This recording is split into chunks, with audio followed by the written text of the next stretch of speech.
Hey folks, welcome to episode 2 of the Social Media Stewards podcast. I'm Ray. I'm a content creator who goes by the name of Traumatized Ewok. I've loved F1 since I was a kid. Been a Mercedes fan for as long as I can remember, and a Lewis fan since he broke onto the scene with McLaren. And I'm one half of the Social Media Stewards. I'm going to hand you over to Mark. Yeah, I'm Mark. I'm a precision engineer by day, F1 fan in the evening or the rest of the time, that is. I'm clearly a Red Bull fan, but to be fair, I do enjoy just good racing, to be honest with you. So I don't mind who wins as long as we have good racing, because really that's what it's all about. And unfortunately, in years gone by, we haven't seen that much action, have we? So hopefully, with this new regulation change in 2026, that's something we'll see more of, which is what we're going to talk about tonight. Indeed. And before we dive into that, though, a very big thank you to everybody who watched or listened to episode 1.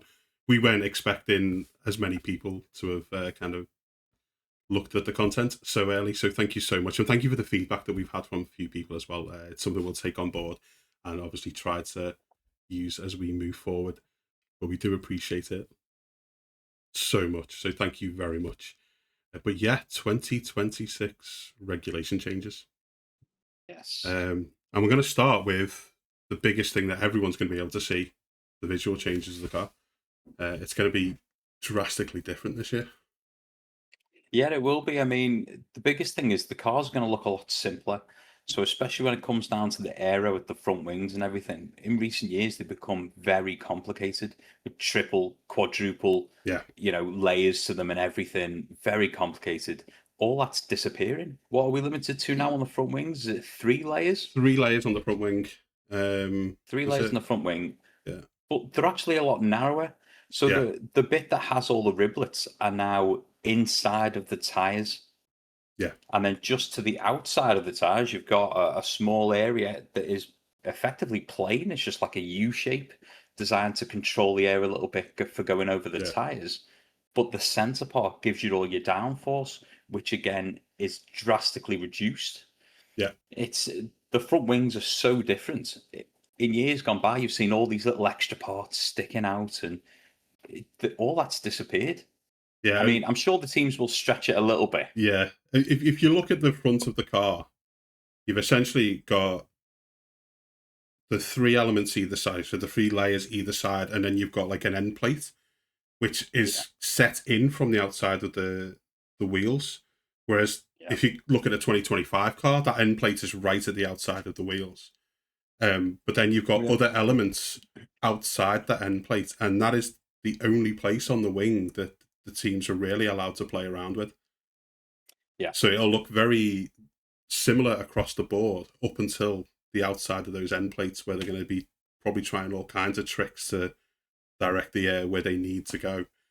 But it will look so much simpler than the past few years have done. As you say, each team's had different plates, different connections, different parts of the wing that are flexible, and it's been a mismatch, and everyone's been trying to catch each other out in the past over, is that too flexible? Is that not flexible enough?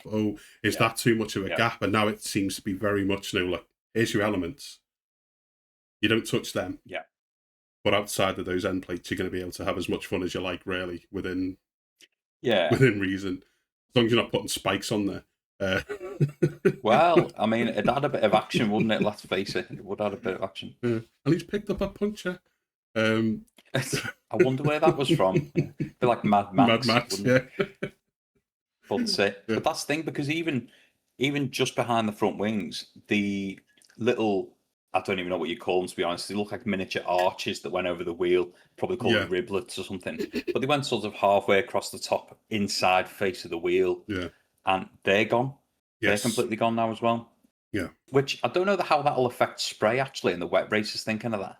Because as small as they were, they've got to have helped keep the water away, even from the driver's face. Yeah, I can imagine the tiniest bit of good there. I think they might regret that one, but they have got rid of them. And then instead now, it's like all the aero from under the floor is gone. So now it's all the aero on top of the floor. Yeah. So just to the outsides of the wheels, effectively in line with the very outside of the front wings, you've now got these massive boards called barge boards, and they're going to suck the air back in to go over that central floor, Yeah. which is also it's also meant to help less air escaping the sides of the car, giving dirty air to opposing cars either side as well. Yeah. So it's meant to aid with closer racing. How well that works, we are yet to see. Yeah. Or yeah, Yeah, I think because that's what we all want. Oh, definitely. I think that's the big change, isn't it? With the ground effect cars that we've had, you didn't want that much air going over the top of the car, really. You Yes. kind of wanted that punched out the way, and you wanted a little bit Yeah. to aid with a little bit of downforce here and there, but most of Okay. the active air, so to speak, was underneath, going through those channels and kind of sucking the car down, whereas now they're wanting to push the car down. So they are going to want to channel that air in. And as you follow that air back, actually, if you look at the floor on the new cars, that's on the mock-ups that the FIA have released, they're so flat. Yeah. And they actually extend the whole length of the car. You don't kind of cut in anywhere. It's just a whole flat. Nope. I'm sure we'll see little rivets here and there and little kind of cutouts here and there from different teams, but I'm not sure, because looking at the regulations, the way they've stated it is you're not allowed to mess around with that floor. So I'm not quite sure how they're going to manage that. Certainly the outer surface of the floor, so the very outside shape of the floor, they're not allowed to do anything with that. Whereas we've seen these, 4 little carbon fiber strips and things like that in little like shark fins, all that's gone. Yeah. You're not allowed to do anything like that. I think the actual outer shape of the floor, that's a given. I think the FIA have said it has to be this shape, has to be this dimension. Whether or not we'll see little lumps and bumps on that floor to try and guide the aero, I'm not sure. I think we'll see something, because they all like to push the luck a little bit. They all like to, of course, test to see where the limits are, don't they? Find the little loopholes and things like that. So it's so interesting, because we are going from that, like, let's get rid of the air, to let's contain the air. And those barge boards just behind the front wheels, I actually think they're going to be massive, because what happens 9 times out of 10 when 2 cars come close together, a little bit of the floor gets taken out here and there. If one of them gets taken out, or slightly damaged, becomes a little bit loose, I think you're going to see cars with a lot of instability there. I completely agree. And the impact of the air escaping off, the whole point of this whole regulation change is closer racing, faster racing, but part of that is reduction in downforce, reduction in drag. Yes. So the cars are going to be a little bit more alive than normal anyway. Yeah. So any little bit of damage which affects where that air is going is going to be so punishing. And that's just at the front of the car. Like just the wheels and the barge boards behind the wheels. It doesn't take into account anything further back yet. Well, obviously the era we've just come from in 2021 to 2025, the ground effect era, the whole idea of that was to suck the car to the floor. Whereas now it's gone completely opposite. You're not allowed to do that. It is sort of pushing the car down to the floor. But they've said themselves the cars can have anything between, I saw it was 30% less downforce. You've seen somewhere it's 55% less downforce. Yeah, 55% drag, 30% downforce. Yeah. That's it. Yeah. Sorry, I've got those 2 numbers back to front. No, it's all good. It is not confusing at all, it's crazy. Yeah, but 30% less downforce. I mean, that's unreal. It's not like they've reduced the power of the car, and it's not like it's heavier. It's lighter. It's got the same 1,000 horsepower equivalent. Obviously, we'll get to the engines and power units in a minute. Yeah. But you sort of think, okay, so you want the cars just as fast, if not faster, with this aero, with less downforce. Think, wow. And then what, 55% less drag? Yeah. This could be a very, very fast paced season. Yeah. And then, Very. seeing as we've talked about the front wheels, we may as well talk about the tyres anyway. Yes. Narrower tyres. Yeah, like snow tires. Like, Yeah. so we're going to give you less downforce and you're Yeah. going to have less rubber on the road. Yeah. Yeah, it's going to be. I mean, you said it earlier before we started. We're going to separate the men from the boys a little bit, Without a and doubt. you're going to Yeah. see those. You're going to see actual driver ability, driver instinct, driver capability making the difference in a lot of the overtakes and a lot of the Yeah. cornering. You It's see, not just going to be I've opened my wing and I'm away. no, I think in seasons gone by, and we've said this, not just the last era, but the one before, is certain cars you could see drivers were comfortable with them very quickly, almost Mm. like it was an easy car to drive. And I don't think any F1 car is easy for a normal person to drive. But what I mean is certain drivers have felt very comfortable with them very quickly. Yeah. I don't think this era of car is going to be that for any driver in any team.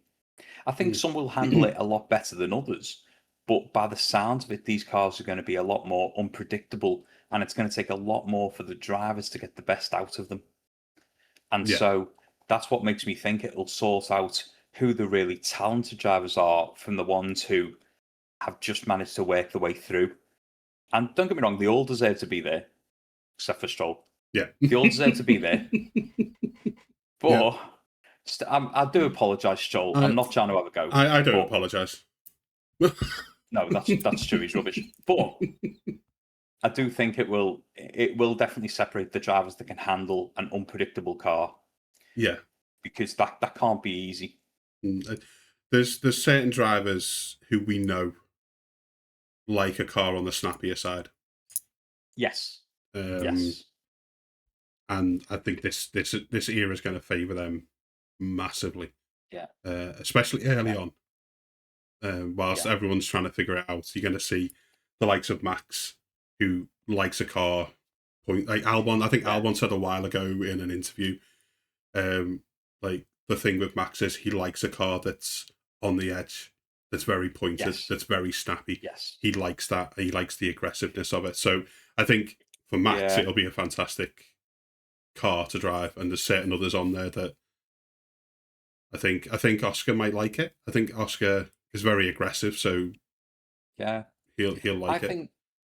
I think Leclerc will be all right. You know, if you look at that Ferrari from the 2025 season, we were watching it on some corners, and every time he powered out, the back end was going. It was twitching here, there, and everywhere, and he controlled it so well. And I think so. He might be one to watch out for. But before we get on to picking which drivers we think will do well, sneak preview of later.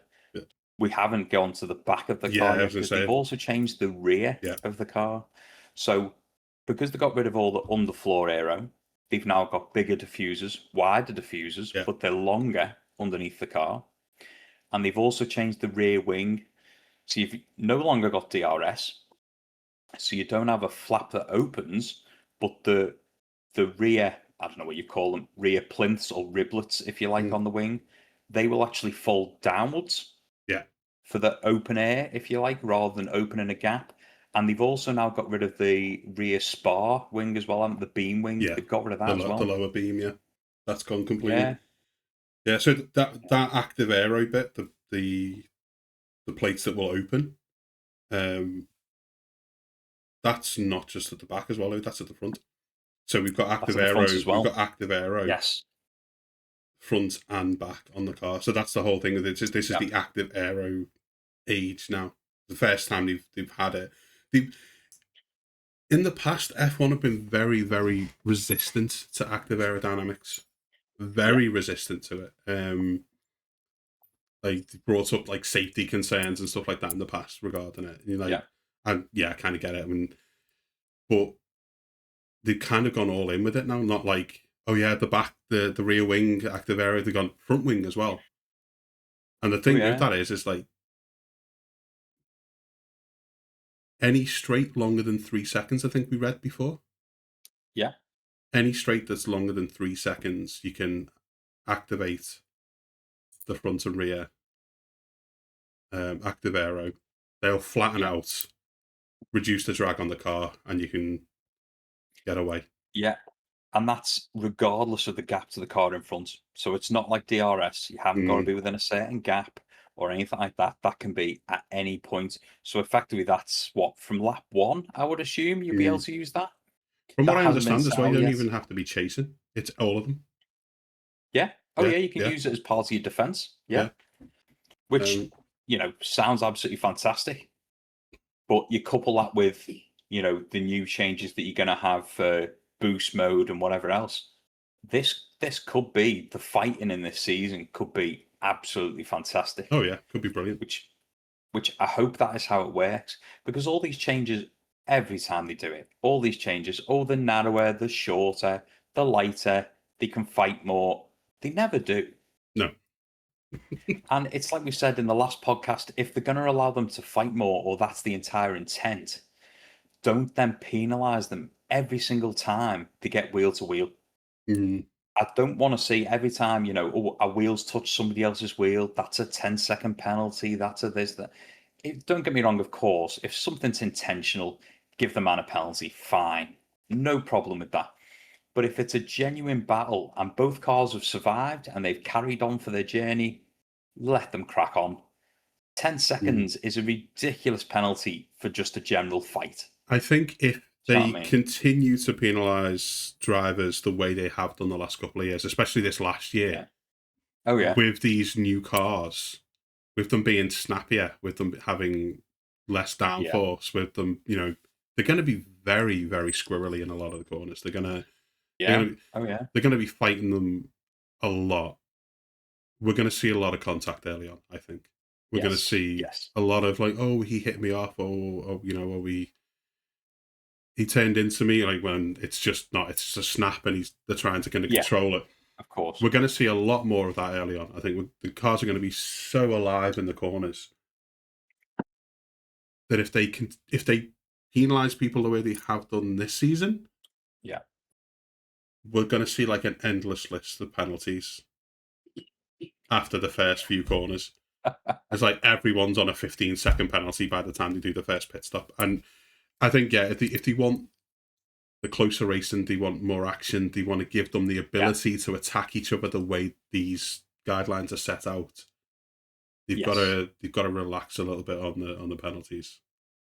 Of course. Certainly. You want it to be exciting, let it be exciting. As you say, if someone T-bones somebody, if they deliberately force them off, yes. You've got all the cameras to make that call. But if you can see the fighting and one's had a little bit of a snap, just let it go. Let them race. Yeah. And go from there. Have you noticed, by the way, the other visual change is that they've now got hazard lights on the mirrors? Yes. Have you noticed that? Which means that Audi have actually had to develop some. The fact that Audi have had to develop indicators for F1 is unbelievable. And hopefully it shouldn't be long before they install them on their road cars. Yeah, it does also mean that BMW will never enter F1. Well, no, why would they? Why would they? It's, I couldn't believe that. I thought, what have you done there? Because you've now got, obviously, the central rain light. You've now got 2 rain lights on either side of the rear wing. Yeah. And then you've got 2 orange lights on either mirror. So you've got like effectively hazard lights on the mirror, which I couldn't believe. I saw that on TikTok a few months ago and I thought somebody's having a laugh there. Somebody's put indicators on. I'm turning right. Of course you are. No, exactly. No, I think it's a good idea, to be fair. Like I thought it's a bit weird. But actually, in terms of driver visibility, you're gonna catch something in the corner of your eye, blinking, you're gonna know someone's there. You don't necessarily have to be like, and not only that, you're going to probably see it in your mirror. You're probably going to catch it in your mirror as well. So I think it's actually a good idea for visibility, especially if you want them to be closer to each other. You want them to be racing and very aware of each other. I was surprised. I thought it was a joke. I admittedly thought it was a joke until I was watching like a video on the Formula One channel on YouTube, and I was like, oh, okay, I don't know. cool. Don't know if they're going to be active all the time or only during rainy races. The wording I saw in the thing, it made it sound like they were there, but Yeah, I've heard both. You see, I've yeah, heard they will be on the cars all the time. I've heard they are additional rain lights. yeah, I think they should So just be there.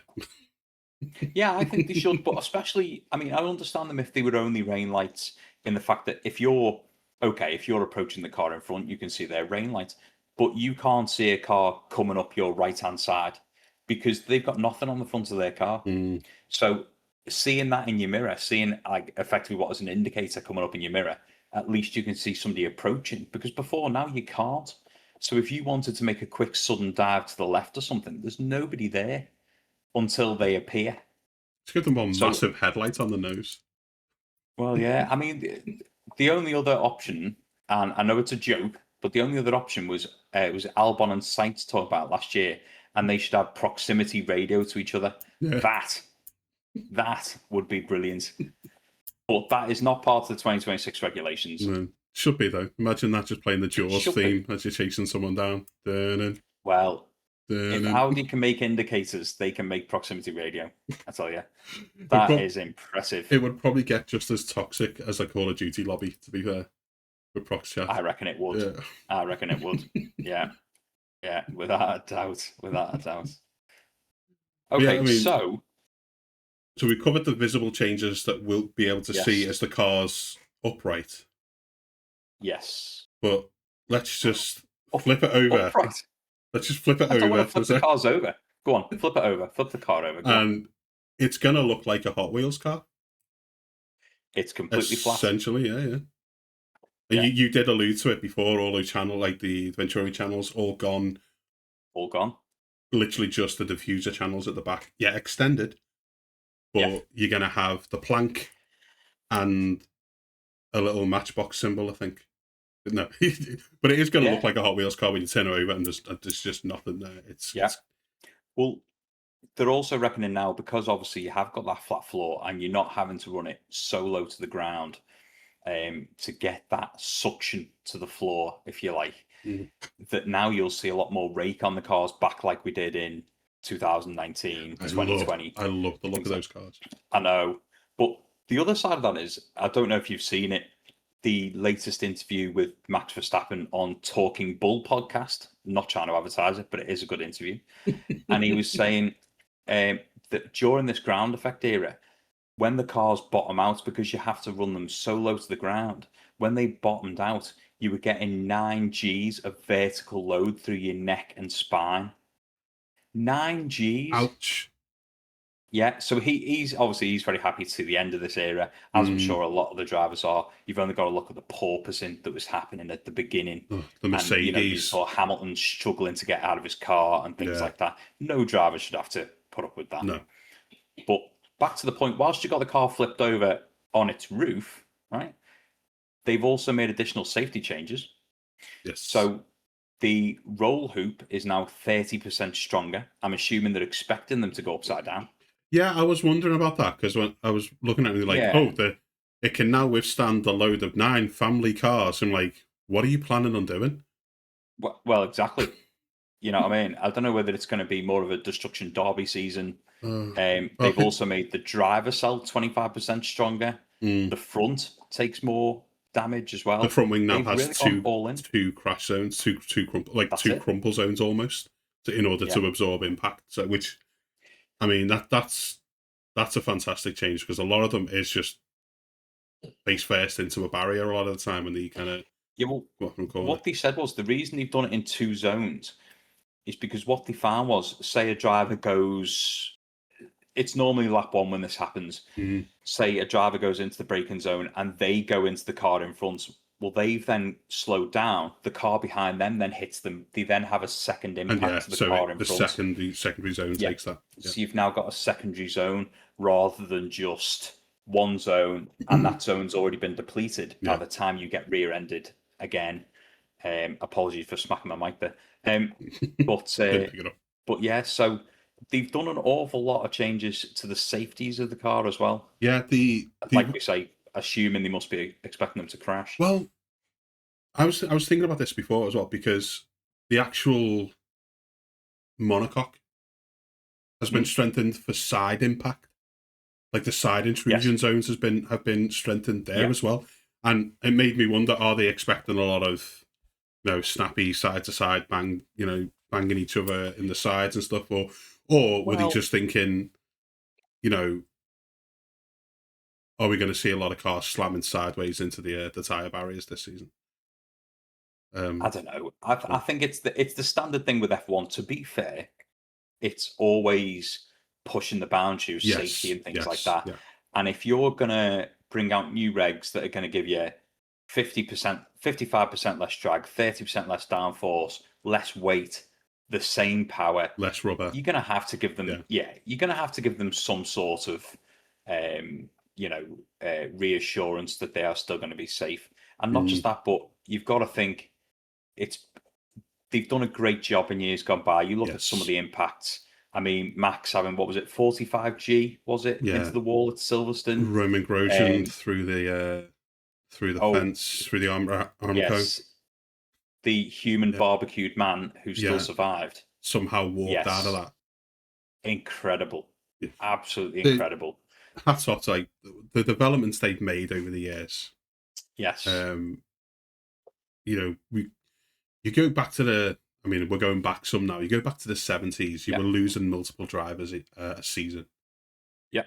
And then obviously there was Senna, and I can't. No disrespect intended at all, but I can't. His name's on the tip of my tongue. But the other gentleman who died that weekend as well. And then all of the changes that come in after that. Obviously, Senna's like the biggest one that kind of sticks in your head, isn't it? It's not, no disrespect intended at all. But then there was so many changes, and then there was nothing until the unfortunate incident with Jules Bianchi. In that respect, and then the steps they've made with safety have been phenomenal. Yeah, it was. Sorry to interrupt you. It was Roland Ratzenberger. Roland Ratzenberger. Yeah. Roland Ratzenberger. Just I don't want to leave that. I don't want to leave that empty. No. The moment you said Roland, I was like, it was Ratzenberger. Yeah. No disrespect intended at all. Obviously, Senna's just a name that sticks in everyone's head. Of course. So, yeah, I mean, the strides they make, it's worth tipping your hat to them, because we've seen people walk out of crashes that they have no right walking out of. No, without a doubt. And not just that, but being able to race the next week. In a lot of cases, Oh yeah. Well, a lot of them, they'll be taken away to the medical centre, and then they're back in the press pit. And you think, I'm sorry, weren't you in a life-altering accident before? It's like, oh no, I've just got a bit of a headache. Have you got any paracetamol? Yeah. You think, really? Yeah, that's crazy. So hat off to them for that. Yeah. I'm hoping it's because they're not expecting more accidents, but just trying to ensure that if there is any. But it is one of them, as you say, less drag, less downforce, smaller tyres. It makes you Let's make it safer. Yeah. One thing I did wonder. Yeah. With the Active Aero, right? Will they disable that in wet races? I know it's not DRS. I would assume so. Yeah, I would as well. But I don't know.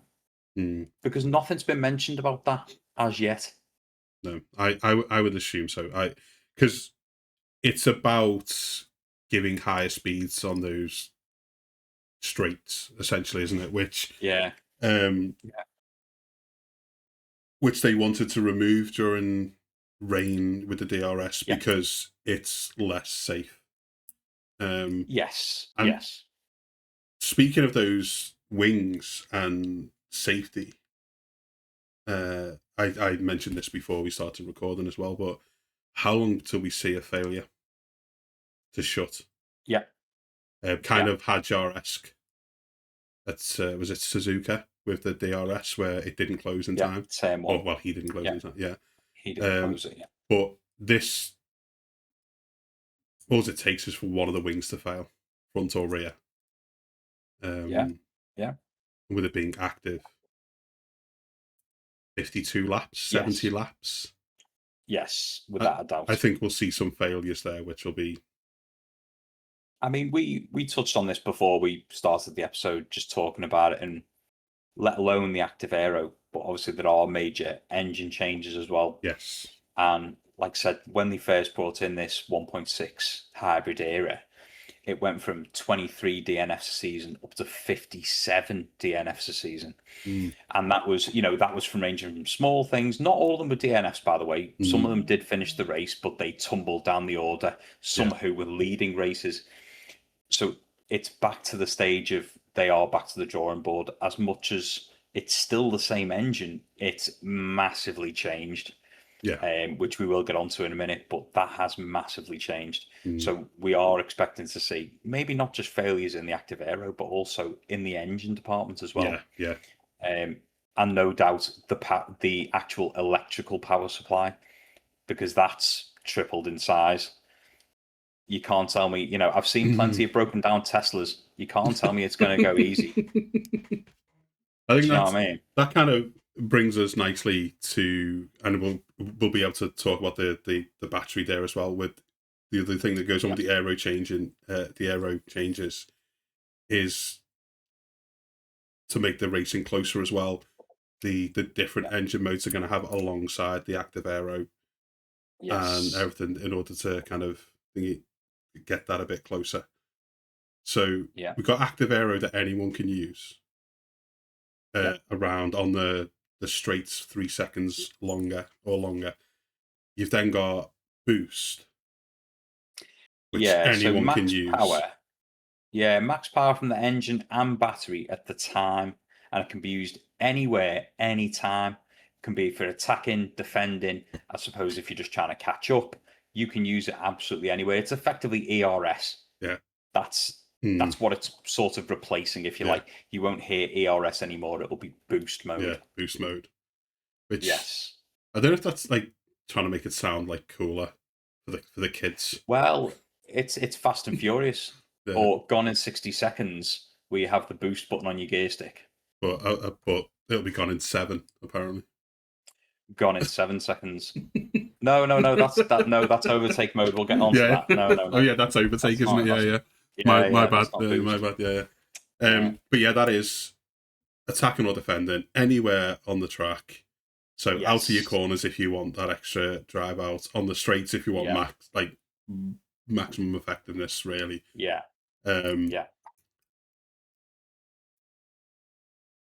Couple that with the active aero.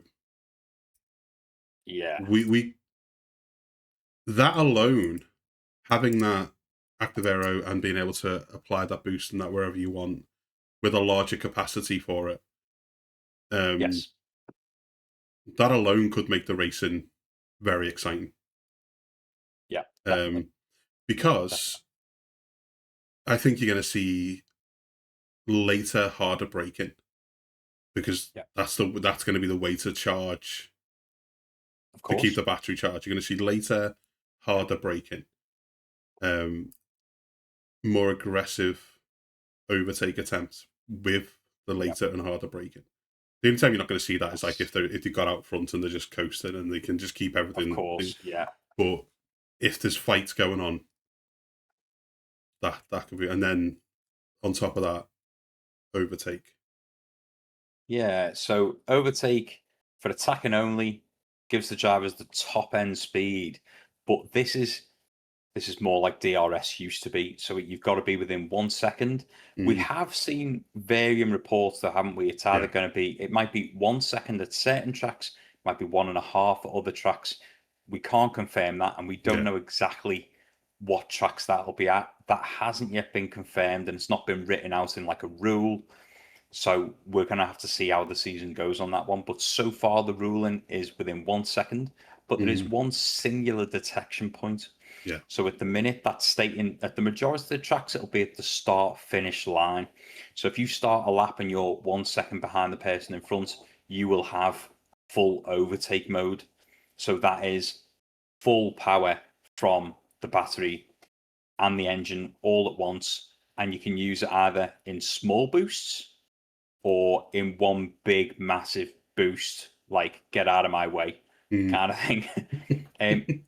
But as we've spoke about before the podcast, there are downsides to this. There are big downsides to this. So effectively, what they're saying is in simulations, they've been running out of power before the ends of the long straights.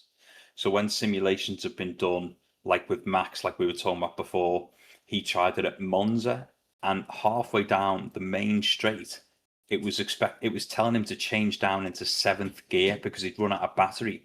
But at full speed, obviously you would never do that in a real car. You'd see the gearbox leave the chat, it'd be gone, done. Right? He'd be waiting for his AA truck. It wouldn't work. So what they're saying is there's going to be a variable change to that overtake mode at certain tracks. So at high demand tracks like Spa and Monza, the power will be used at 50 kilowatts per second, taking 7 seconds to go from the full battery down to 0. But at other tracks where it's shorter straights, it'll be 100 kilowatts per second that will drain it in 3.5 seconds. So you think 3.5 seconds is not a big straight? No. Not at all. Now you can, from what we've seen, depending on the graphics you look at, it's almost as though it's like DRS straights only. But that's not from what we've seen. That's like saying if you used it on these main straights, it would be the ultimate high performance, high top speed. But by the looks of it, you can use it anywhere. Yes. In small bursts. It's a strange one because, like say, 3.5 seconds at most tracks, it's nothing. No. And if the other car in front has active aero and has his boost mode engaged, 3.5 seconds to try and get yourself in a position to make the overtake. What I like about it, if I'm honest, is it's going to put you in the position to make the overtake. It's not like DRS, where you open the wing, you get around them, you get to the braking zone, you're away. The overtake's done and dusted most of the time with DRS before you even get to the braking zone. Very few overtakes have been, DRS has got them into the overtaking position and they've managed to brake late and make it. It's exciting when it happens, but it doesn't happen all that often in the DRS era. I like the fact that this will put them in a position to make an overtake. But as you say, it's going to be how you deploy it. It's going to be where you deploy it, especially if it drains so quick.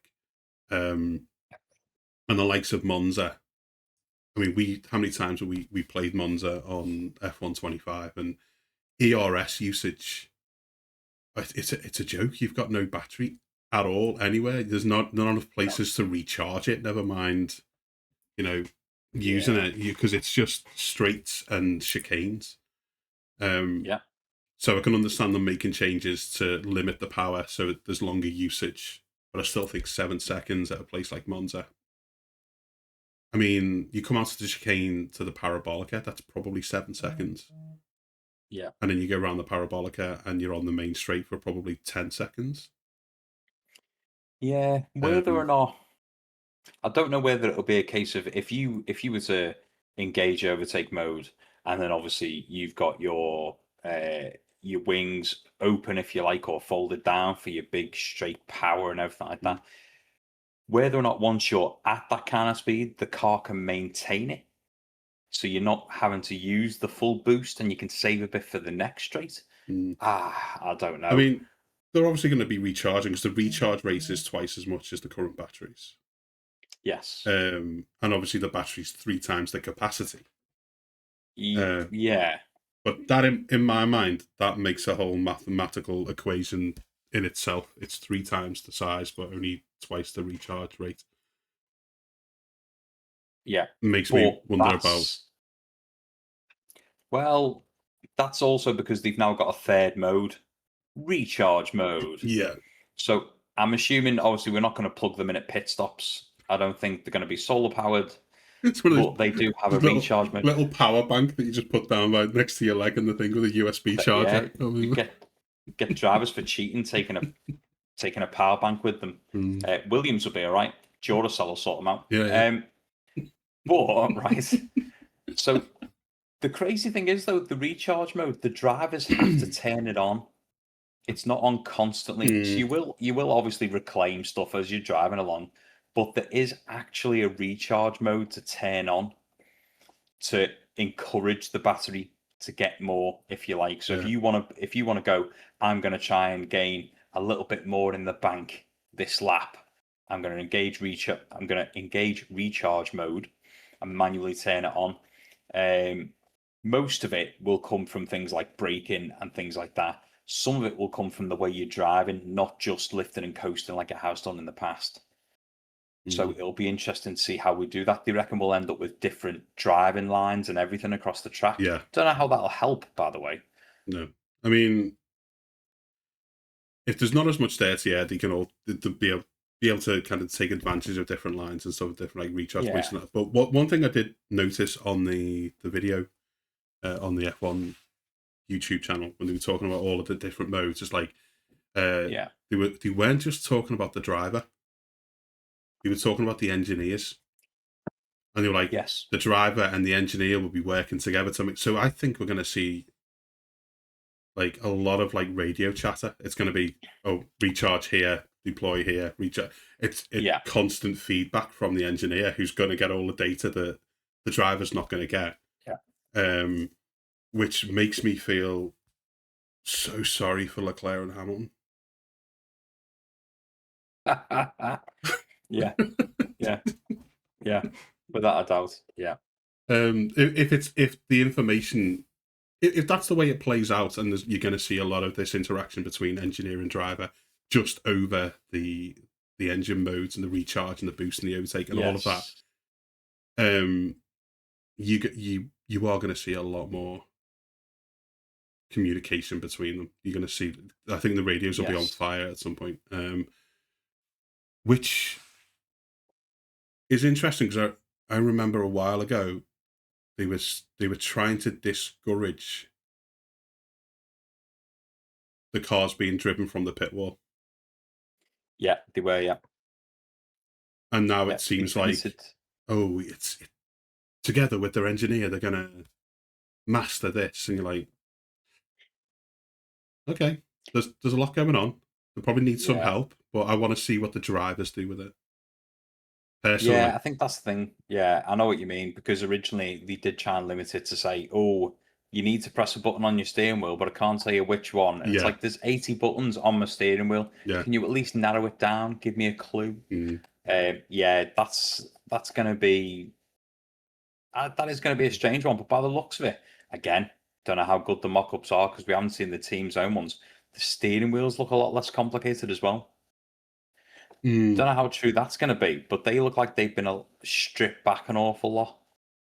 It's almost as though they've decided to make actual go-karts with a bit of active aero and a crazy NOS button that they've just renamed Boost. That's what it looks like. Yeah, I saw a mock-up on like the F1 website, and it's just you one side of the wheel, and you just see like boost, overtake, recharge, just these three big buttons. And you kind of like it ain't going to be that simple, but it's not going to be like you see that sundial at the bottom that they're always turning like to strat mode for program 97 B hashtag. I don't know. Program 7. It's going to be interesting to see how, as you say, how simplified they've made it from the wheel standpoint. Because you look at it, it's a supercomputer sitting in between their hands. Of course it is.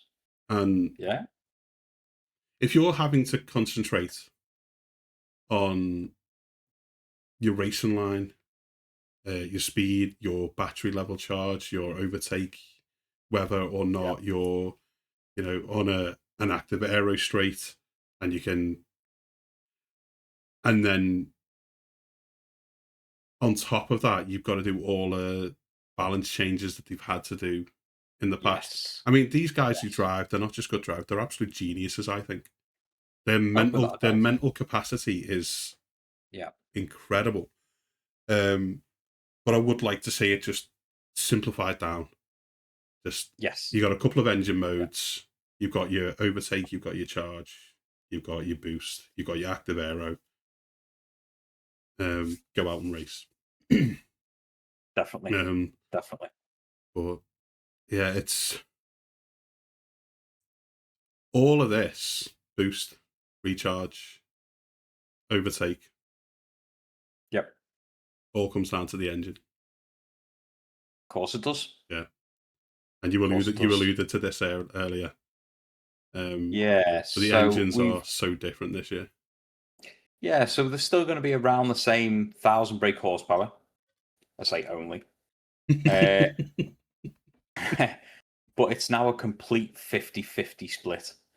So whereas it used to be the majority of the engine came from the actual engine itself, Yeah. and then some of it, I think it was around 30%, 25 to 30% There's from battery. the from the battery. It's now 50-50, so they've tripled the size of the battery to try and help with that. But we've lost parts as well. So the MGU-H has gone. Yeah, the heat reclaim system. Yeah, heat reclaim system, which reclaimed a lot of the energy from things like the heat from the turbo and things like that. So we've still got the turbo. We just won't have any recovery from that. Yeah. Fair enough for the battery. Yeah. So saying earlier, wasn't it? Sorry, go on. Yeah, I still don't really understand that, to be fair. Purely because you think if you're going to increase the size of the battery and one of the major components you had to recover that energy, oh, we're just going to throw that in the bin.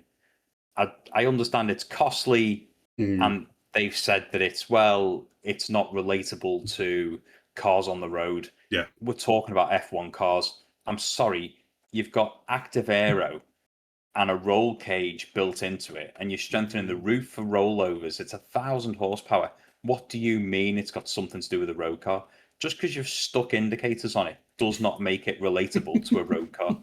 I think they've Don't looked at be it. so stupid. And I can see, I completely agree with you on that. We're at the pinnacle of motorsports. Yeah. Be the pinnacle of motorsports.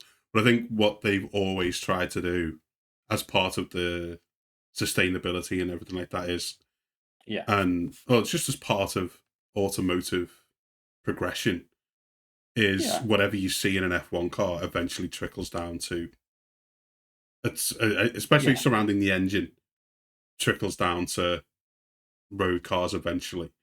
So yeah, they've basically gone, it was expensive, it was heavy, it had no road relatability, it's gone. Yeah, but so from their philosophy of engine design, I can understand it. But at the same time, like you say, you want to recharge the battery quicker, you want to give them more power, you want to make the engines more reliant on the battery. Yeah. And that their whole power distribution more reliant on it, then let them charge it. Yeah, let them charge it more. I would have thought if you're going to increase the size of the battery, even for the first season of this, they would have maybe gone, do you know what, we'll keep it in because the drivers are going to rely on it an awful lot. And then maybe in years to come, we can walk away from that. We can try and get away from it. But to suddenly go, we're going to triple the size of the battery, reduce the engine a little bit, but we're also going to take away one of the main things you use for harvesting that energy away. I just think it's a little bit daft, especially for the first season. I mean, don't get me wrong, what do I know? They've clearly thought it through. It just, on the face of it, it seems daft. It's probably a very well thought through thing, but if you're going to think it through and come up with a good solution, fantastic. But don't say it's because you can't put it on a road car. Don't give me this nonsense. It's utter nonsense. I can't get pulled over from the police and say, well, I'm sorry, my tyres are slick, but I've been using it like an F1 for years. You can't do that. Does the back of your car not open up when you hit the motorway? And only if I forget to shut the boot, yeah. Don't be so stupid. Do you know what I mean? If you get rid of it by all means, but don't blame it on road cars. Just don't do it. It's a silly argument. I mean, I'm not having that. It has helped with the overall weight. So like the car's like up like 30 kilos lighter. So I'm not sure that thing itself weighed 30 kilos. It's obviously come down to the whole fact that it's shorter, slimmer, not as much. And it does mean that the drivers can eat more pizza in their off time. It does. It does. It does. It does. Yeah. Yes. So I wouldn't complain about Used that. to make me laugh that, like when Seb would turn up with his beard, and Okay. people going, they've tried to shave every ounce they can off this car, and you turn up with the extra foliage on your without face. a doubt. Without a doubt. That's got to be Yes. worth at least a tenth of that. Without a doubt, Um, yes.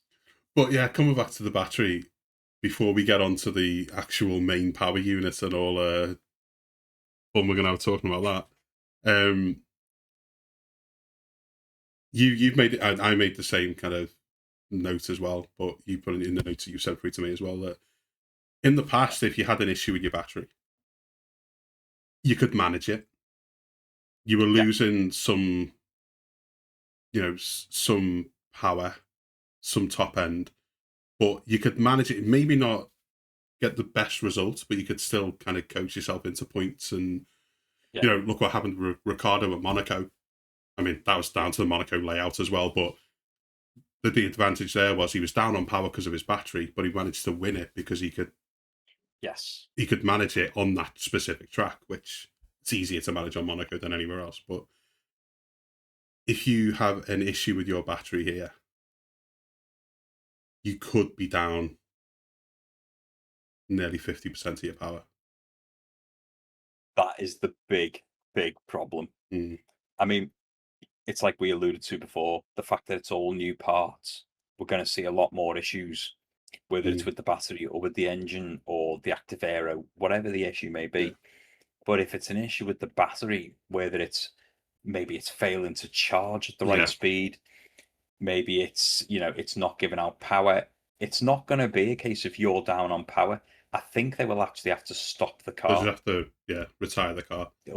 It'll be a retirement, surely. How many times have we seen in the last couple of years where a driver's come over the radio and they're like that, like, I'm getting no recharge.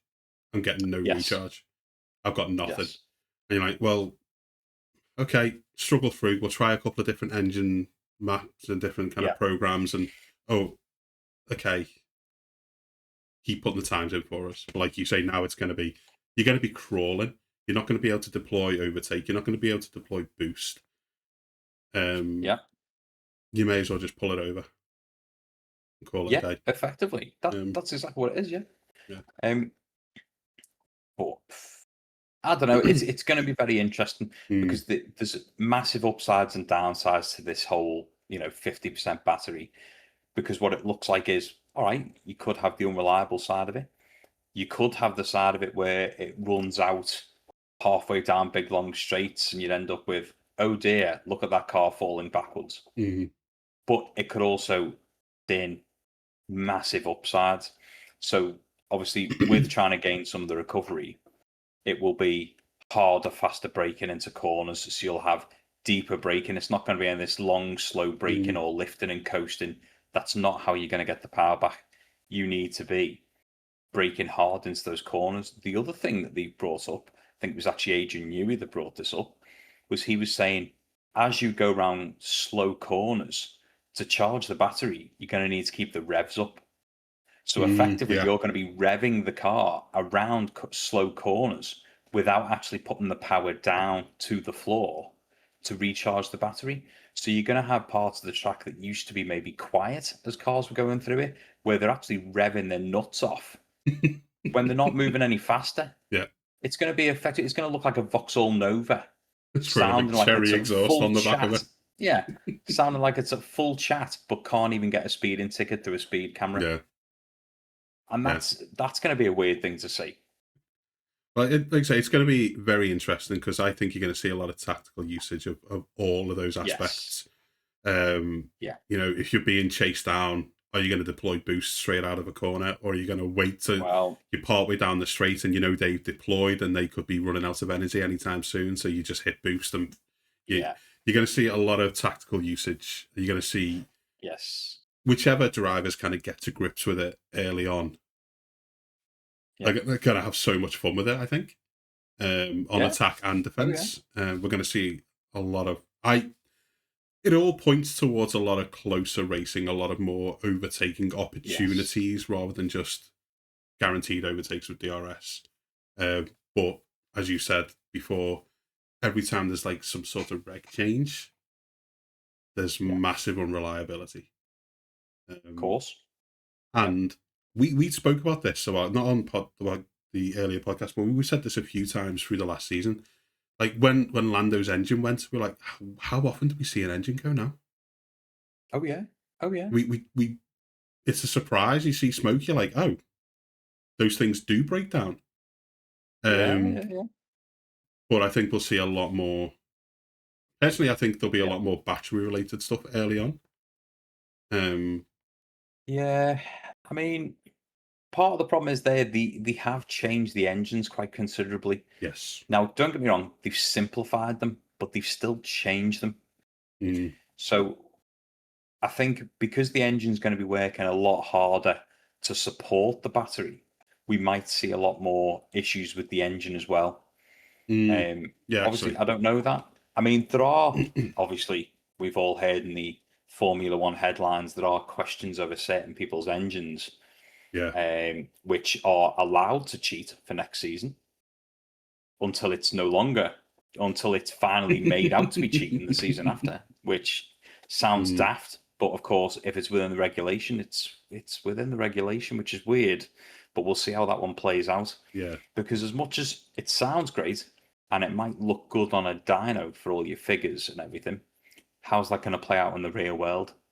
Because actually, are you getting an extra 30 brake horsepower from your engine? But is it going to halve the life of that engine?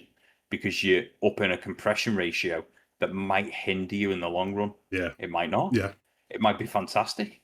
Do you know what I mean? Are we going to end up with a 2026 season of dominance or of massive battles between Mercedes and Red Bull? Obviously, the two teams that look like they're exploiting this loophole. Yeah. So, for anyone who hasn't kind of heard about this, basically the compression rate of the engines needs to be, is it 16? 16 to 1. 16 to 1. Yeah. But Red Bull and Mercedes apparently, allegedly, have found a loophole in the new regs that measurement is only taken ambient room temperature. And it only counts at ambient room temperature.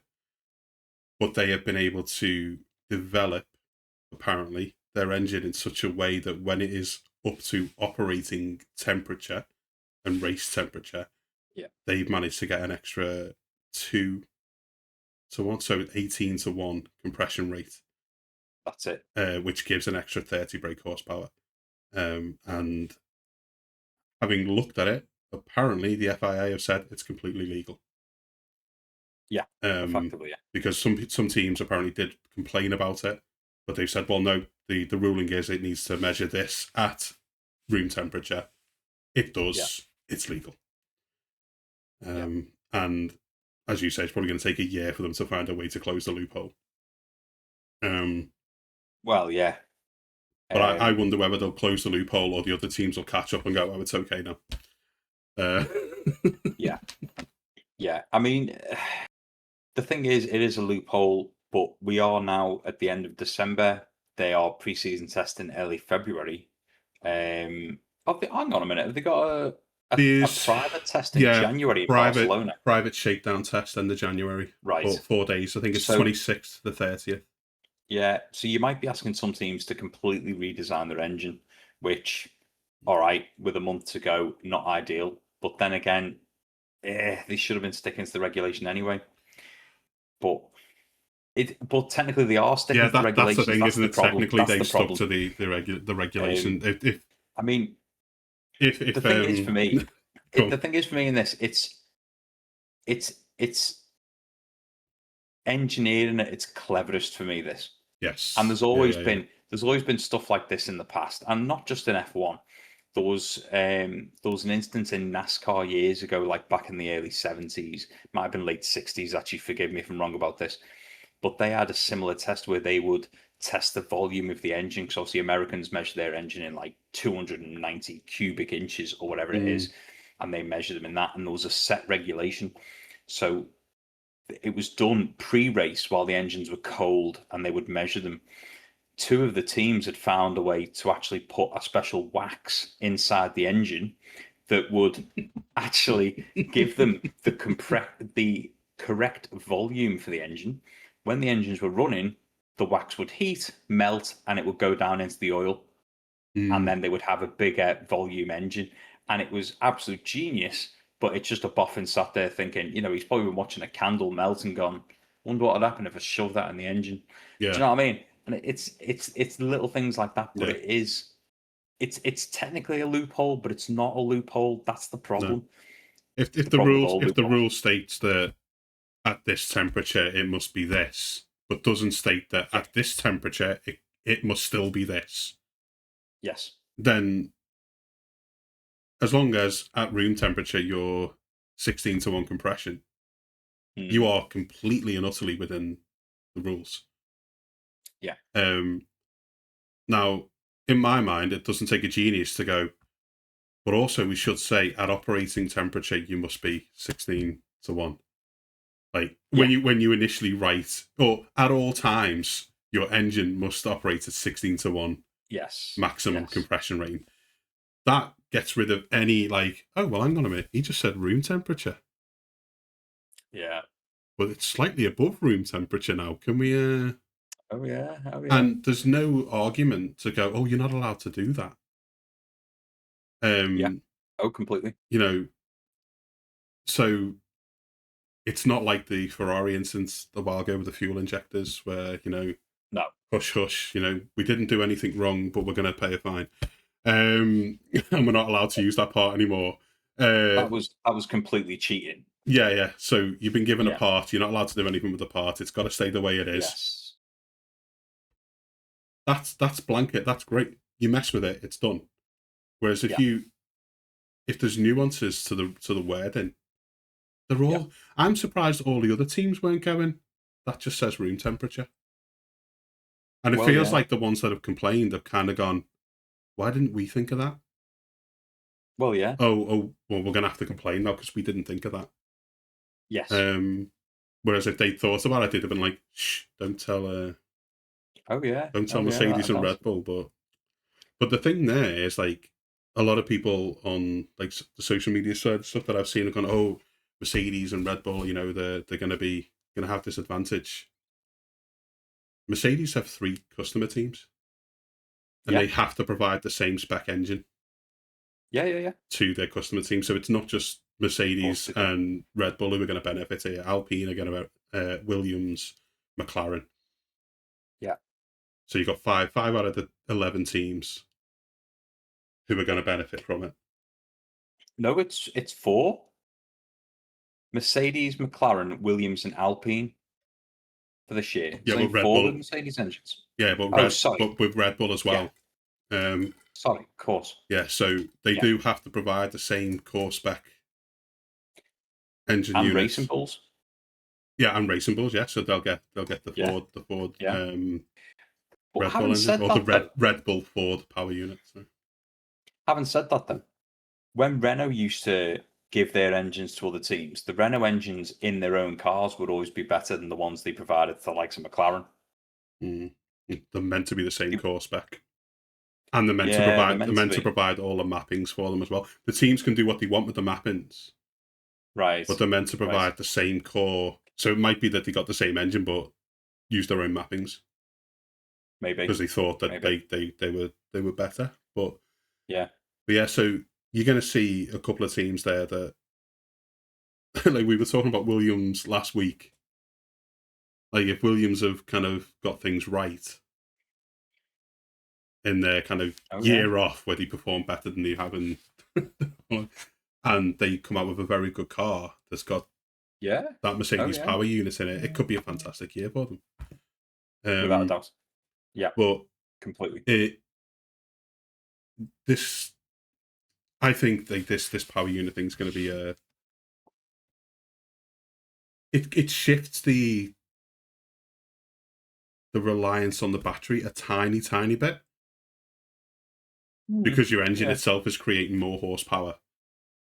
Not by a massive 10 or 20% shift, maybe a couple of percent here and there, but you've got more raw power coming out of the engine Yes. in the race, which Yeah. basically means that when you are getting that extra so much % from your overtake.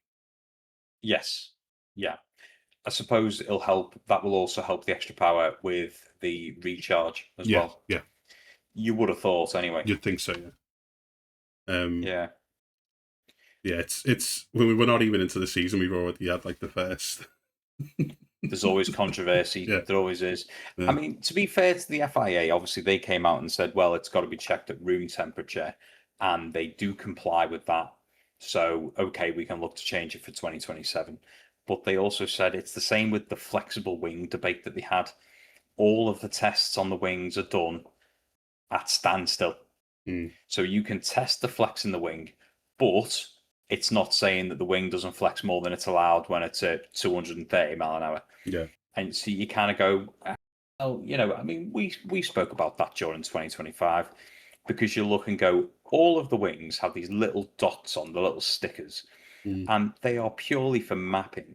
Are you telling me you can't work that out? Really? Are you telling me you can't measure that? You've got cameras all over every single car for every race with all of these little dots for lasers to map things.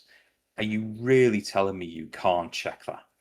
And you just think, but if that's the way, don't get me wrong, if their guidebook says it has to be at room temperature, it has to be this, it has to be that measurement, fine. As long as, you know what I mean? As long as you understand that people are going to exploit that, Yeah. that's fine. Because in some ways, as much as you want every team to abide to everything to the letter, you also want to see that innovation.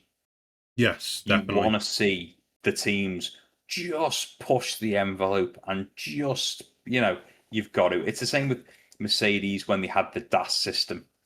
Don't get me wrong, as a Red Bull fan, not happy, right? There was no need for that. It was And clever. I think it was an awful thing to do, and you should never have been allowed it. But hat off to whoever came up with it. It was clever. That was very clever. So clever, and it clearly worked absolutely amazing. Mm. And hat off to the designers of that, by the way, and hat off to Mercedes. And not only that, the drivers being able to handle it. To suddenly be able to get into a car and pull the steering wheel towards you and push it away from you as you're doing those kinds of speeds and learning that to a point where you can control it with such like grace and skill.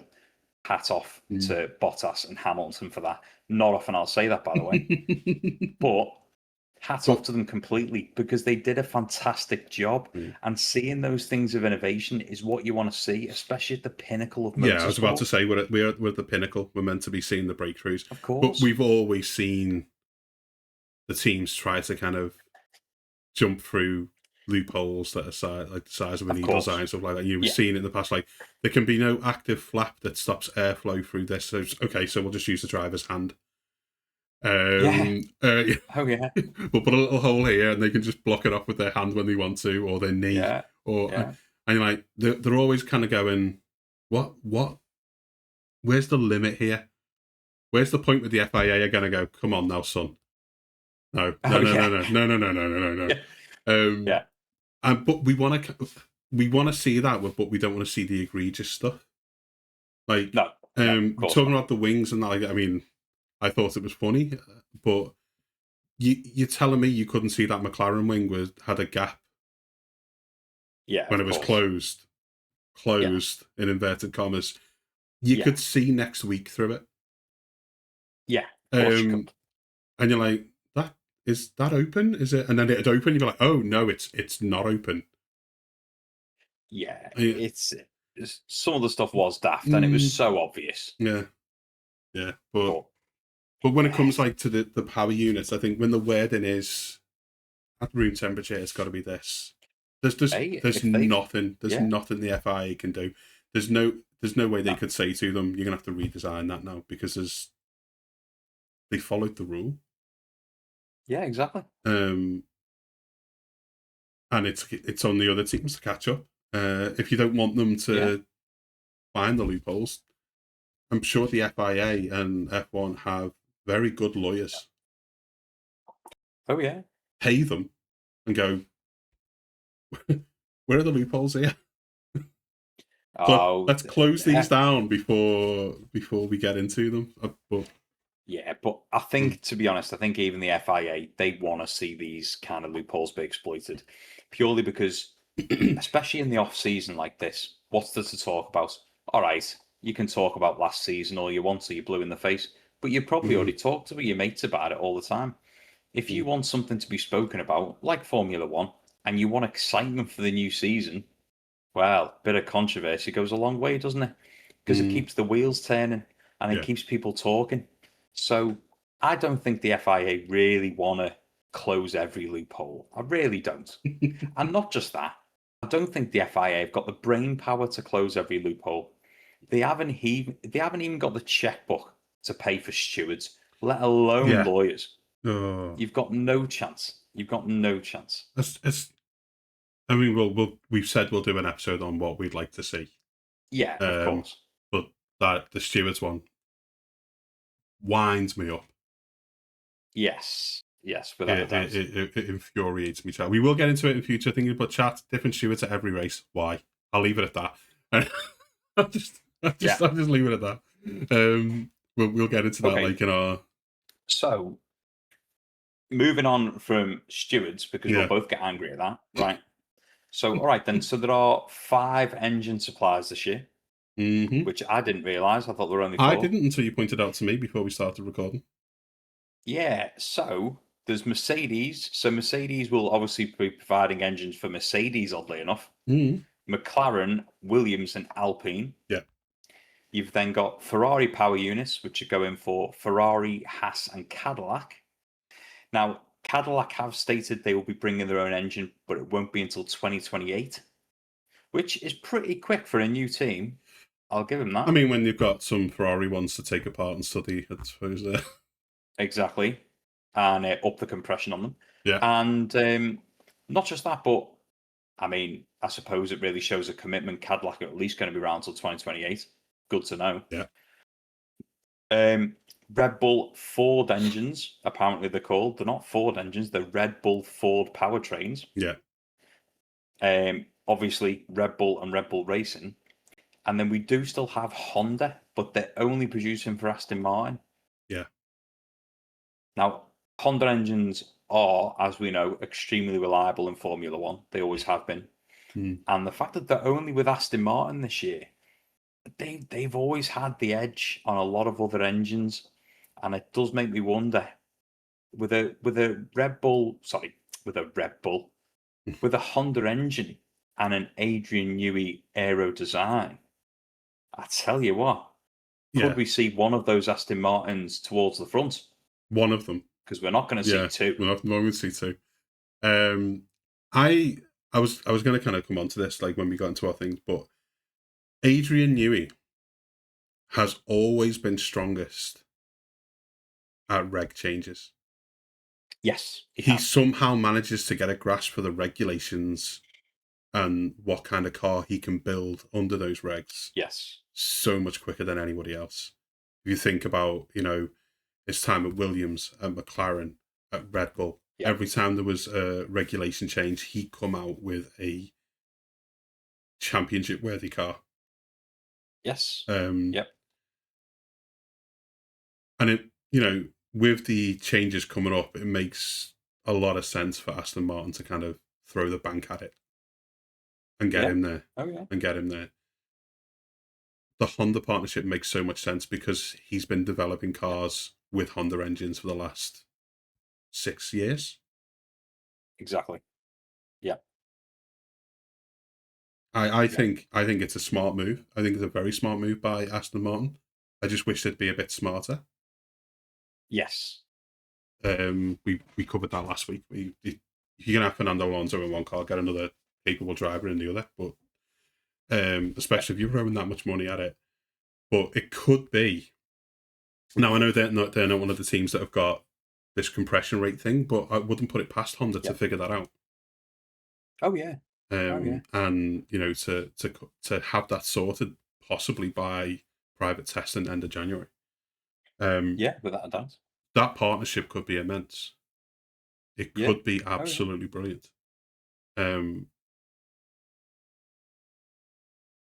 Interestingly enough, Honda is still partnered with Red Bull in a way because they've provided engines for their Yes. older car testing in order to keep Yes, they Yuki have. at Red Bull as a test driver.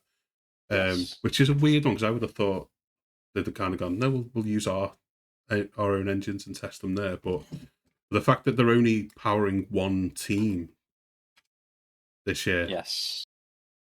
seems a bit odd. It doesn't feel right in a way.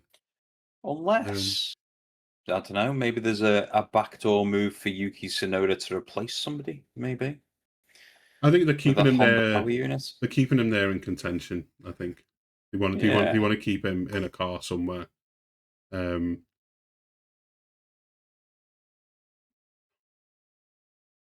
know what I mean? Maybe. As Maybe. as much as I think he's so much better than Stroll, I think he didn't do anything last year. No, he didn't. No, he didn't.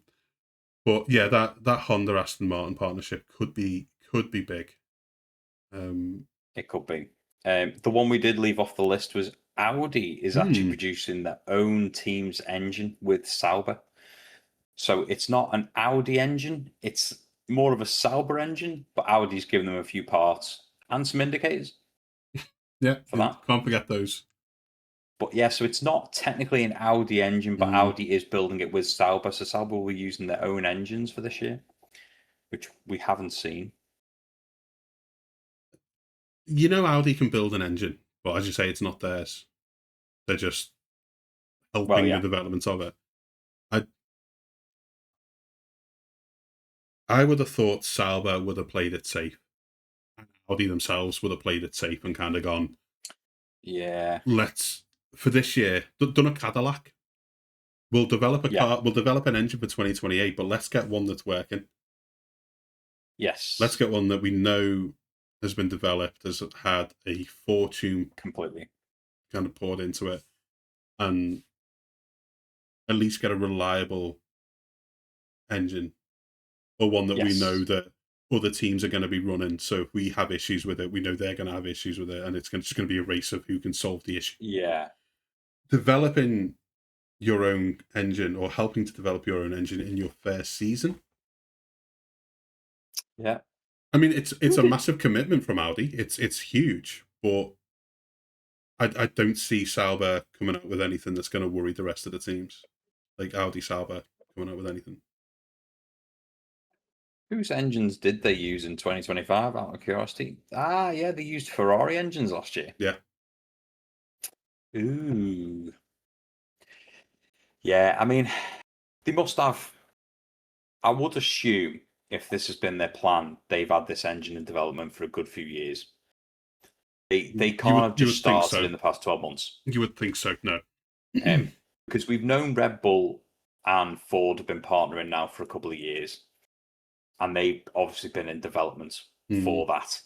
And I would assume before any paperwork is signed, Ford will have had to have built something and gone, look, we can do it.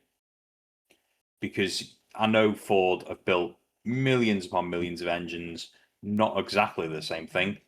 So I would assume they would have had to have shown them at least something to show, yes, we can do this. And we've already seen the regulations. This is what we're looking towards. Because it's not, the engine isn't too dissimilar to what they've been using for the past, 10 years now? No, it's just slightly different. It's the same base 1.6. Yeah. So you would think they have had to produce something to say, okay, we're going to walk away from the great relationship we've had with Honda, the same way Sauber's going to be stepping away from Ferrari engines. They must have done something. And I suppose the problem is, you hear Audi, you think, well, you're not going to fit a turbo diesel to that, are you? But in actual fact, Audi are Skoda, Mercedes, Lamborghini, Bugatti. Yeah. They make engines for the Pagani's. You think there is actually an awful lot in the background that they've got going for them. So I think the problem is, if you'd have brought that in and you'd have said Bugatti is making the engine, none of us would bat an eyelid. No. The fact that you said it's Audi, I'm sort of like, meh. I do wonder like how much the Ferrari elements kind of helped with the decision to kind of go with Audi coming in. You're not going to see Audi who are Maybe. linked with Bugatti, Lamborghini. It's like, oh yeah, we're powered by No. Ferrari. Could you imagine all the Ferrari adverts? Yeah, without a doubt. Yeah. The fastest Audi's powered by a Ferrari. Yeah, without a doubt. Yeah. But I do think coming in the first year of the new regs. Having said that, right? Having said that, we are also saying though the fastest Aston Martin is powered by a Honda, right? You see, you know what I mean? As much as that's a silly advert, you kind of think, what is it, VTEC? Do you know what I mean? Yeah. I just think with the whole historical. I know what you mean. Yeah. What was that? You drive a Ferrari when you want to be somebody. You drive a Lamborghini when you are somebody. Yeah, that's it. Yeah. But where was I going? I don't know. It was a Ferrari powered by. Yeah, I just like I said before, Cadillac are being smart. I think. I mean, yes. Cadillac apparently have been burning through $30 million a month since they announced that they're coming to F1 in developing their car. Right, so they're not cheaping out on it. But they've been very smart in kind of going, right, let's get an engine that from a developer who's worked in F1, a manufacturer who's been developing these F1 engines, who knows what they're doing, who knows the regulations.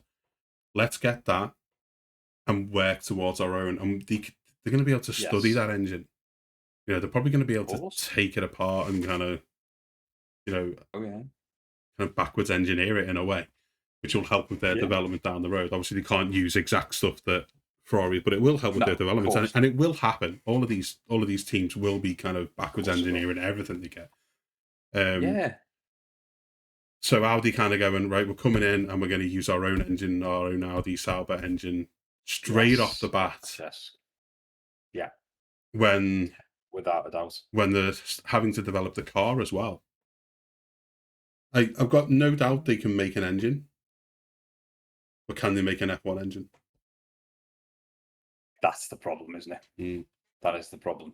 Well, a current generation F1 engine, because I do think they're going to be huge outliers this season.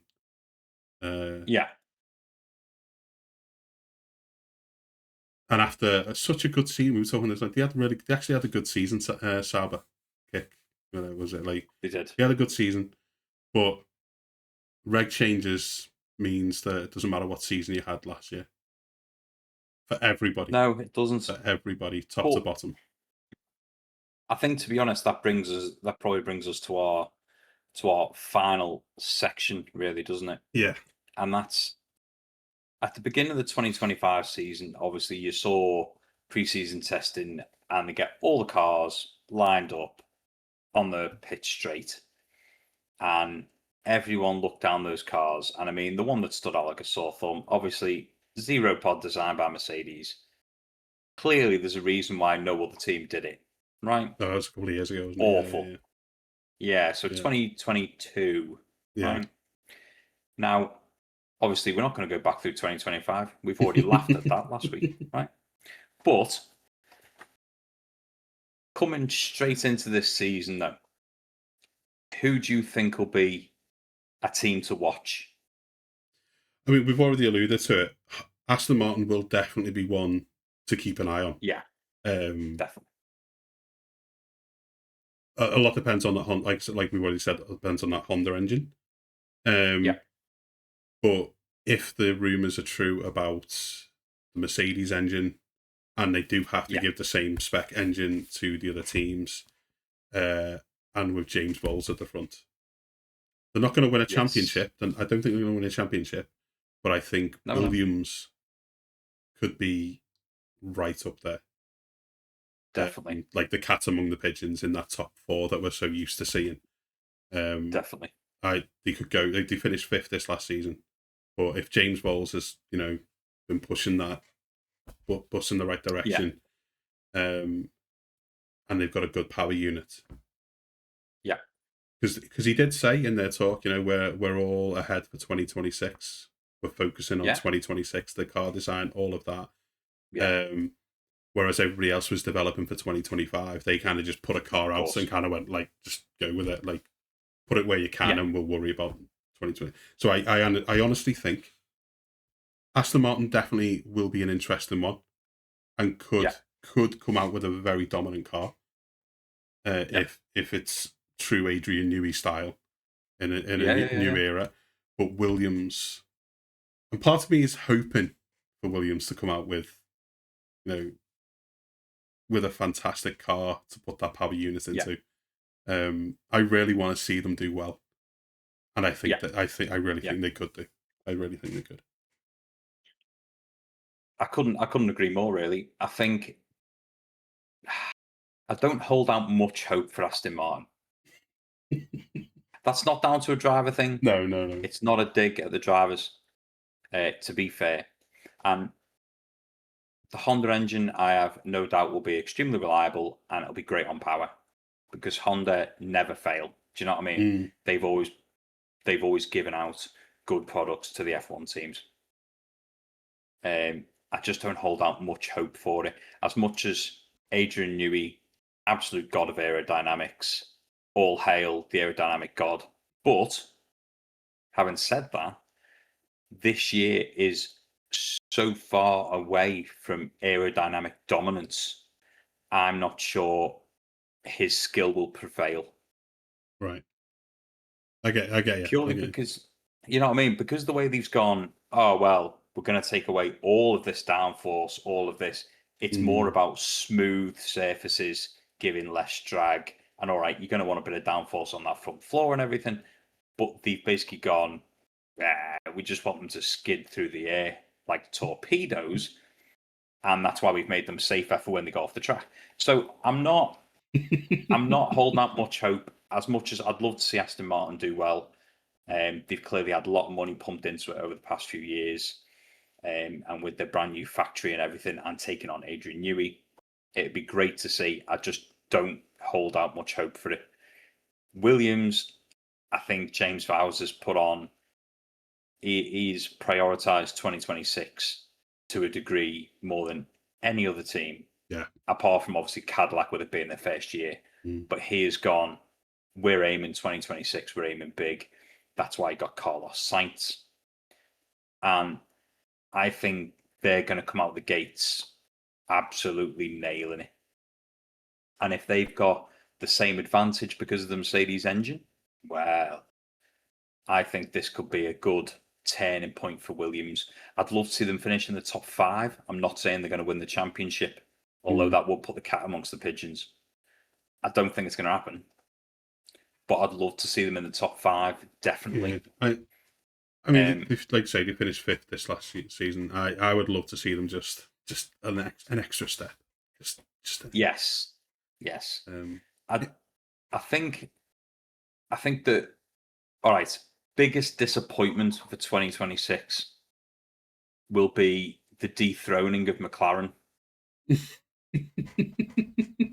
And I don't mean that I'm not bitter about the whole thing, but what I mean more is McLaren has taken so long to rise back to the top, and as they've gone through this last set of regulations, they've had a decent car and they've tweaked it a bit and tweaked it a bit more and tweaked it a bit more, and so they've finally got to a stage where it's like, we have nailed this car, and then all of a sudden they've gone, you need to start from scratch, and somebody's wiped everything out on their whiteboard, and they've had to start drawing from scratch.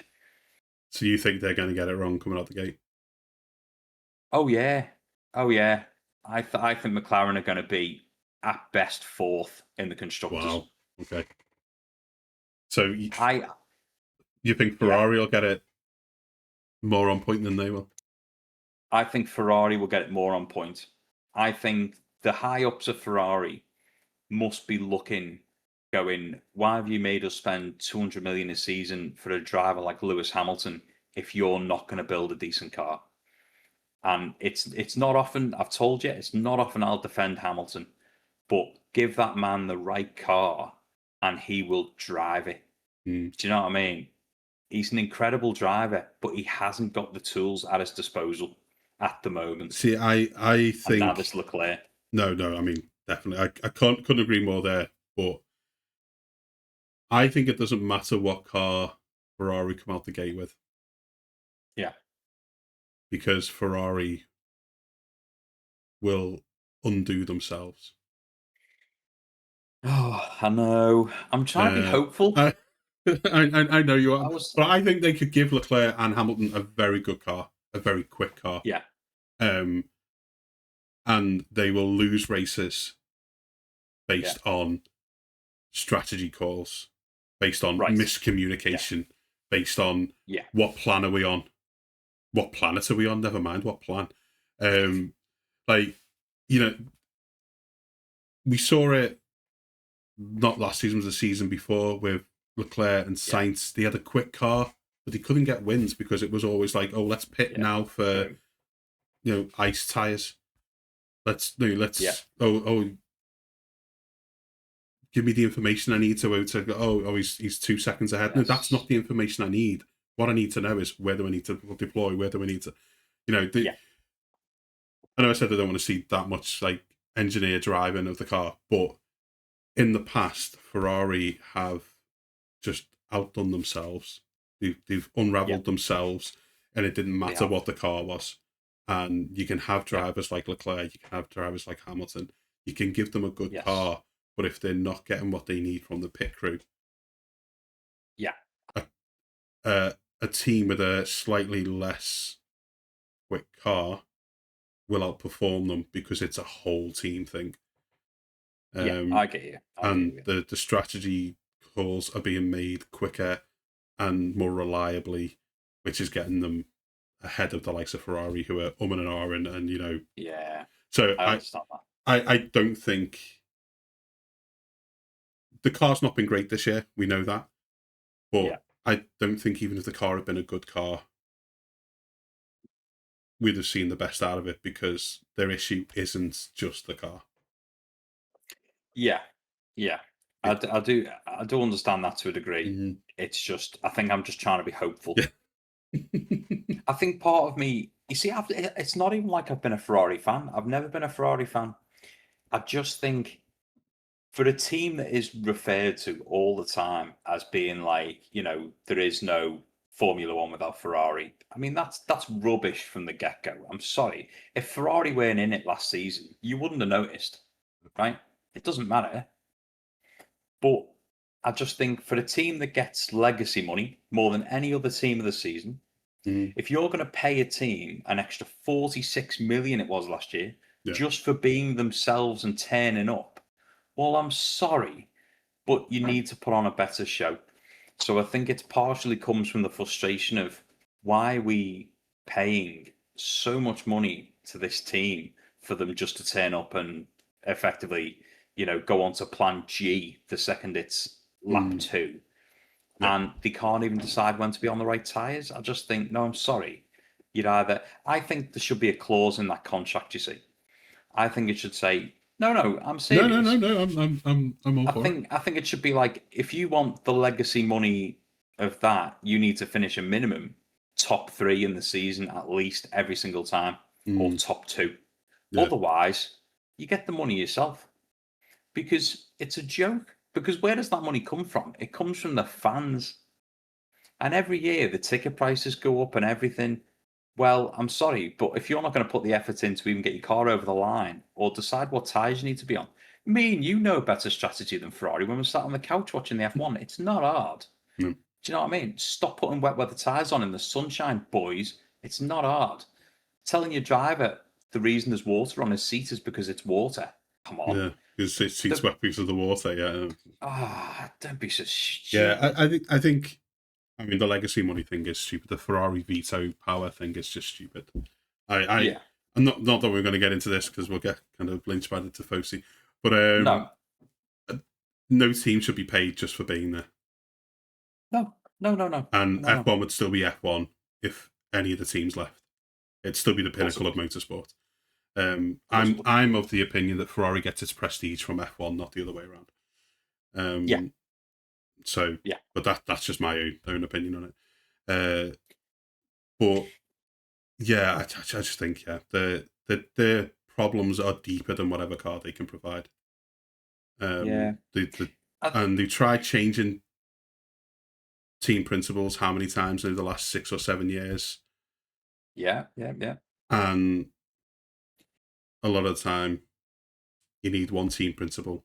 Give him a couple of years, yeah, let him root out the team, and yeah, build it, yeah. build a different team, and go I from there. think I think part of my hope for this season is not necessarily all right. It's easy for us to say, you know, like I'm hoping Red Bull performs well this season, but in Mm, actual fact, because of the way they've set up the regulations this year, and it's going to be more driver focused. Let's face it. yeah. With the way the cars are going to have the less downforce, the less drag, they're going to be, a little bit less grip and everything. It is going to come down more to the driver. And let's face reality for a minute. The best driver lineups, let's say they all come out with a half decent car.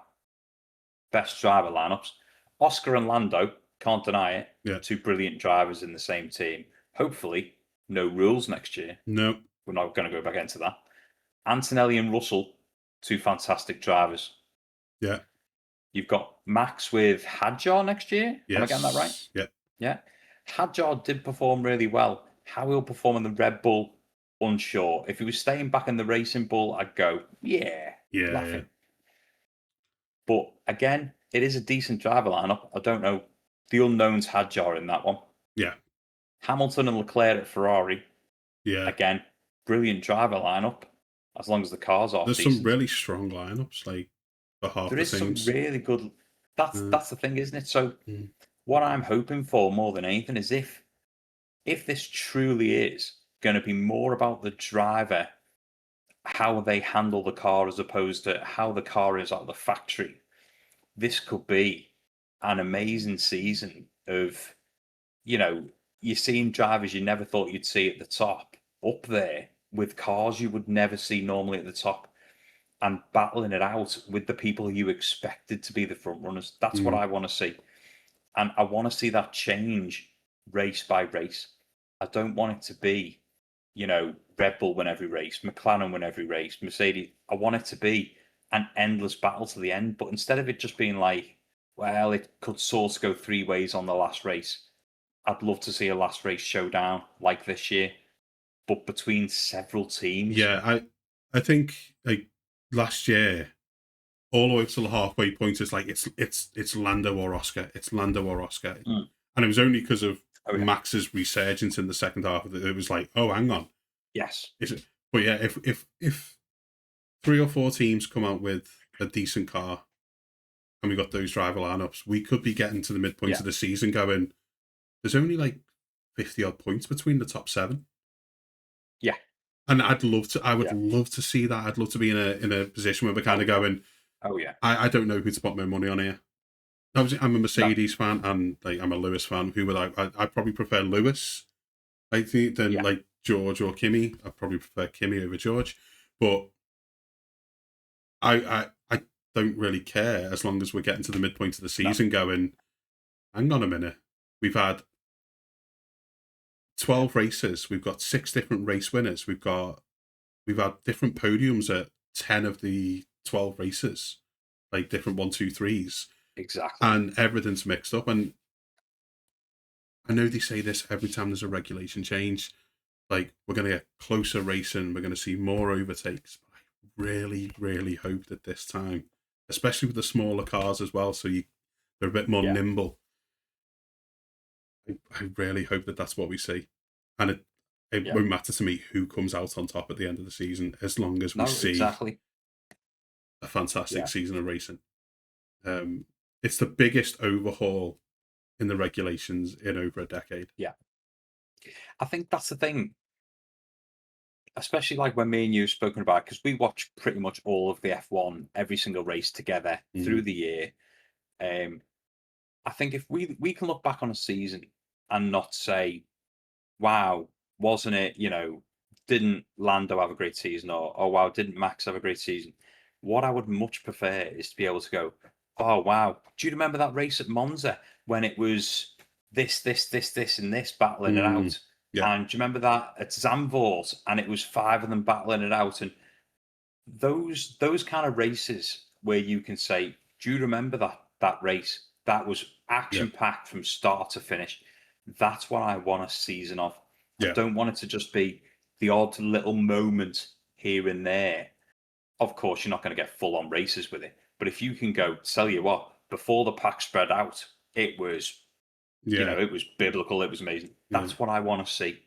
One thing I That's what I want. really don't want to see, but it's something we've seen in every season recently. Not so much this last season because it was 2 of them, but I don't want to see Yeah. one car get out front and then just be gone. Yeah. No, I don't want to see that. You know, it's impressive. Yeah. It's a magnificent feat that a driver can do that, but it's not exciting. It's not No. good for the viewers. No. And I'm guessing that the drivers themselves would feel a lot more rewarded if they were elbow to elbow for majority of the season. Yeah. And came out on top. Yeah. They kind of look back and go, "What a season! I fought for this. I battled for this." Exactly. And that's what I want to see. I don't want to see someone just disappear off to the sunset and be crowned champion by default after 5 races because we know nobody's ever going to catch that car. Yeah. No. I don't want to see that. Yeah. No. Well, but I think that rounds off our thoughts. Yeah, we may have missed a couple of things as we kind of gone through some stuff. So if you've been listening and you think, oh, they didn't mention X, Y, Z, then do drop a comment. Let us know your thoughts as well on the season ahead, on the regulation changes, who you think is going to come out on top, Yes, and who you think is going to struggle. And do you have a favourite? Do you have somebody who you really want on that grid to be kind of out front challenging this season with a whole new clean slate to go for? and who do you think is going to be your surprise of the season as well? Because I would love to know that, because I do think it is one of those things on a regulation change. It's one team could just get it slightly more right than the others, and I'm looking forward to it. So I'd love to know what people's opinion are on that. Yeah. Before we go, folks, I will tell you that we are actually on a lot of the audio platforms now as well. So if you do want to catch us, you can get us on Spotify, Amazon Music, Apple Podcasts, Player FM, iHeartRadio, Ghana, and Boomplay, and Deezer. Hopefully soon, YouTube podcasts as well. I'm going to try and get that sorted in the next couple of weeks. It's a little bit more of a long-winded process, apparently.